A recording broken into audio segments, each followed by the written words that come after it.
Hello and good morning to everyone. So our today's lead code question is 1980, that is find unique binary string. So in this question we are given an array of string called as nums which contains n unique binary strings, each of length n, and we have to return a binary string of length n which does not present or appears in the array, that is nums. And if there are multiple answers we can return any of one them. So let's see the examples to understand it more clearly. So here n is equal to 2. So two strings are present, 0 1 and 1 0. So for n is equal to 2, what are the possible strings is 0 0 0 1 1 0 and 1 1. These are the possible ones and these are present. So either this can be one answer or this can be one answer, we can return any one of them. But so here 1 1 is given as the answer, even 0 0 can be also the answer. Similarly, in the second test case, the given strings are 0 0 and 0 1. So we can either return 1 0 or 1 1, right? So here also 1 1 is written as the answer. 1 0 can also be the answer. Now in the third string, n is equal to 3. That means the length of the strings will be 3. So for n is equal to 3, what are the possible strings? 0 0 0. So if you'll see 0 0 0 is not present in the nums array, so this can be one answer. 0 0 1 present, so it can't be an answer. 0 1 0 0 1 0 not present, can be one answer. 0 1 1 0 1 1 present, so can't be an answer. 1 0 0. Similarly we will be checking all the possible strings and return any one of the string as our answer, right? So let's see the constraints. So the constraints is n can be up to 16, right? N can be up to 16 and nums of I dot length can is also equal to n, and nums of I is either containing 0 or 1, and all the strings of nums are unique. So these two conditions are very good for our future approaches. So let's see the first approach, which is recursion. So what we do is we'll put all the strings present in nums into a hash set. And then using recursion we'll be build all the strings of length n, and when once we build a string of length n, then we'll check whether string is present in the hash set or not. If that string is present in the hash set, so that can't be an answer, right? So in that case we will return false. But if that string which we have built using recursion is not in the hash set, then we will return true, that that this string can be an answer. And whichever string that we get first will be our answer, because we have to return one string which is not in the our array. So this is our code. So if you'll see, what we have done is we have used a global variable string answer to store the answer, and then we have used unordered set of type string, and we have stored all the initial strings that are present in nums. And then we have taken an empty string current and called our recursive function sol, and it initially is index is 0, and size is length can be length of the string should be, and the string current and the unordered set. And let's see the now see the function.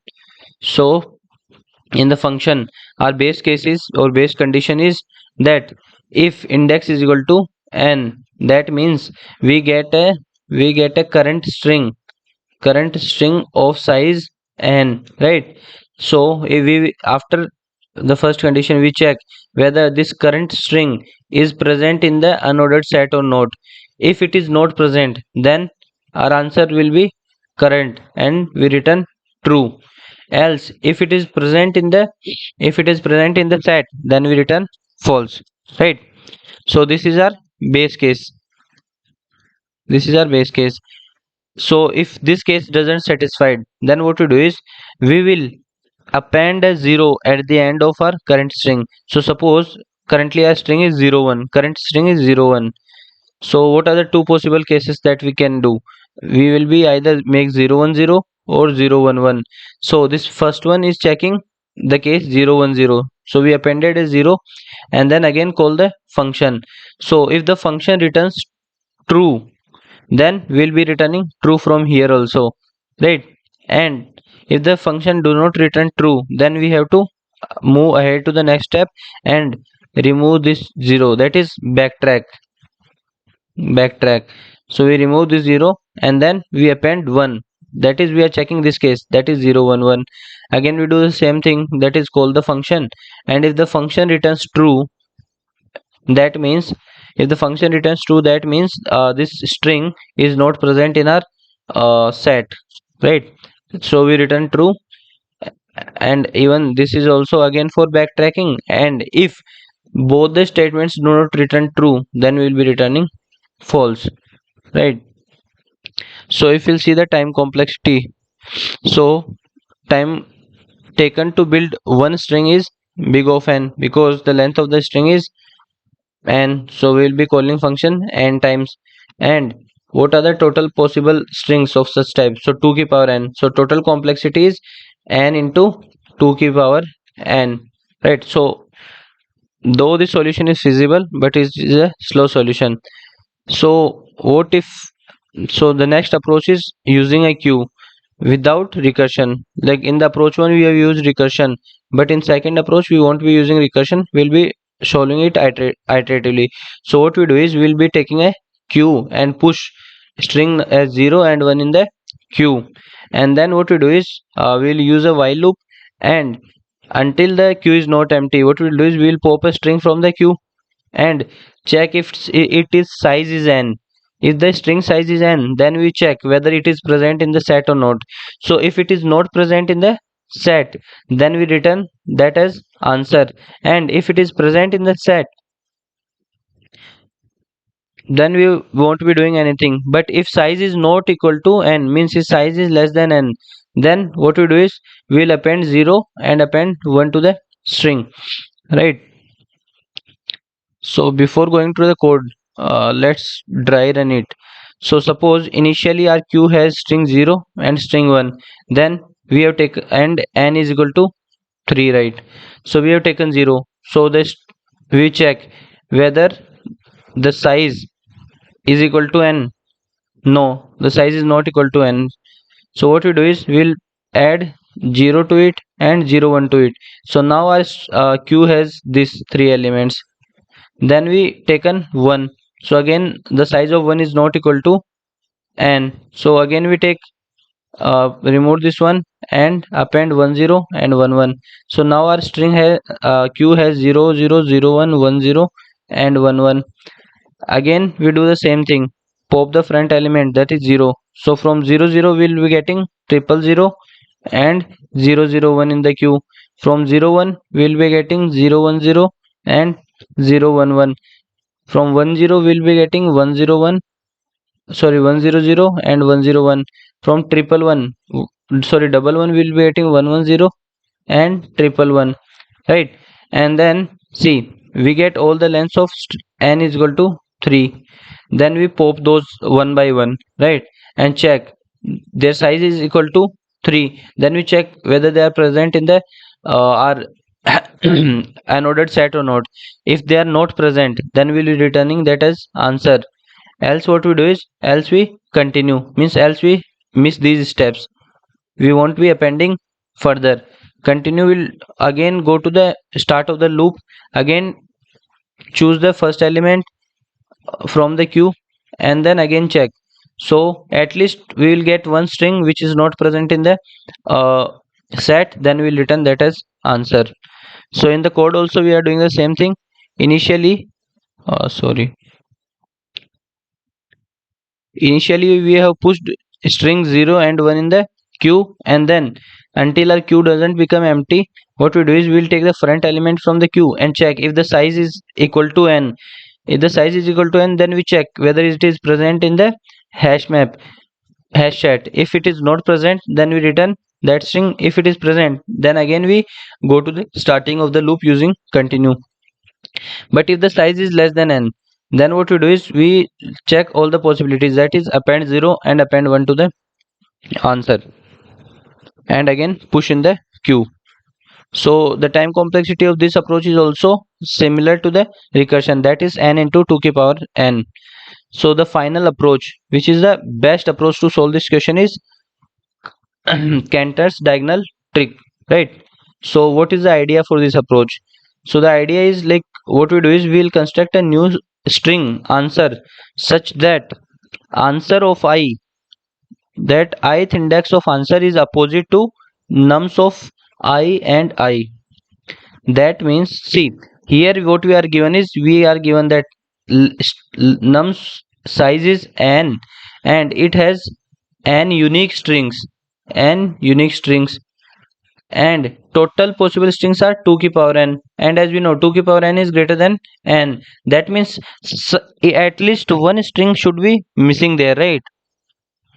So if nums of I is equal to nums of I comma I equal to 0, then what we do is we'll put answer of I equal to 1, right? We'll put answer of I equal to 1, and if nums of I comma I is equal to 1, then we put 0. So after iterating over each string, if you see, our answer will differ from nums of 0 comma 0 at index number 0, because nums of we are checking nums of I comma I, and depending on, if it is 0, then we are taking 1 in the answer, if it is 1, then we are taking 0 in the answer. So our answer will be differ from nums of 1 at index 1, nums of 2 at index 2, and nums of n minus 1 at index n minus 1. So at the end we'll get an answer which will be differ from each string present in the nums at some index, right? So it won't be equal to any answer. So let's see, let's dry run it. So suppose our answer is empty initially, so we went to nums of 0. So what we do is we'll check nums of 0 comma 0, that is first element, that is 1. So what we do is we store 0 in the answer. Then we check, then we went to nums of 1. Nums of 1 is 0 1 1, so we check the first element, so it is 1, again we store 0. Then we went to nums of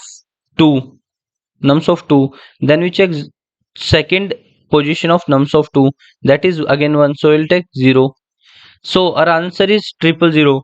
And if you have noticed, the first so first index makes the string it answer differ from the this place. The this second bit make it different from this, the third character makes it different from the third string. So at the end we get an answer which is differ from all the strings, right? So if you'll see the code, and what is the time complexity of this approach, it will be big O of n only. So if you'll see the code, what we are doing, we are iterating over all the strings and then checking if nums of I comma I equal to 0. If it is equal to 0, then we are adding 1 in the answer, else we are adding 0 in the answer, appending in the answer, and at the end we will be returning our answer. So why will it works? So first thing, in nums we have n unique strings. If this condition wasn't be there, that if you don't have n strings or n unique strings, then we won't be able to use this approach. And the other thing is that we can generate a string such that it differ from each string at least one place, right? We are making the answer differ from each of the string present in nums at least one place. So at the end whatever answer we get, it will be differing from each string present in the nums. So I hope I am able to explain you this all the three approaches properly. So if you like the solution, please make sure to like, share and subscribe the channel. Thank you.